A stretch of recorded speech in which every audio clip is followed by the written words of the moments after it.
بسم اللہ الرحمن الرحیم۔ مولانا عبداللہ درخواستی رحمۃ اللہ علیہ حج کے لیے تشریف لے گئے۔ ان کا ارادہ تھا اب پاکستان واپس نہ جاؤں۔ مدینے میں قیام کے دوران خواب میں حضور صلی اللہ علیہ وسلم کی زیارت نصیب ہوئی۔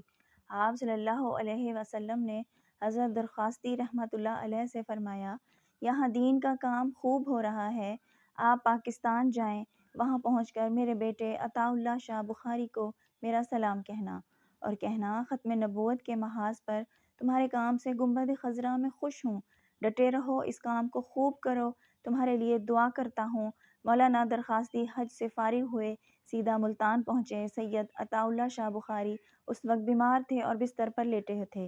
حضرت درخواستی نے اپنا خواب سنایا۔ خواب سنتے ہی حضرت عطا اللہ شاہ بخاری تڑپ اٹھے اور چارپائی سے نیچے گر کر بے ہوش ہو گئے۔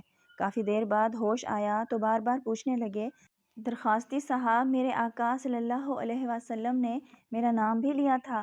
مولانا درخواستی نے حضرت شاہ صاحب کے پوچھنے پر بتایا، ہاں، آپ کا نام لیا تھا۔ حضرت شاہ صاحب پر وجد طاری ہو گیا۔ حضرت مولانا محمد علی جہلندری رحمۃ اللہ علیہ فرمایا کرتے تھے، وفات کے بعد مجھے حضرت بخاری صاحب کی زیارت ہوئی۔ میں نے ان سے پوچھا، شاہ صاحب فرمائیے قبر کا معاملہ کیسا رہا؟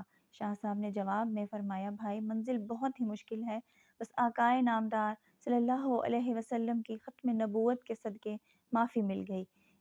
ایک بار سید عطا اللہ شاہ بخاری رحمۃ اللہ علیہ نے فرمایا، اگر میری قبر پر کان لگا کر سننے کی طاقت عطا ہو تو سن لینا، میری قبر کا ذرہ ذرہ پکار رہا ہوگا، مرزا قادیانی اور اس کے ماننے والے دائرہ اسلام سے خارج ہیں۔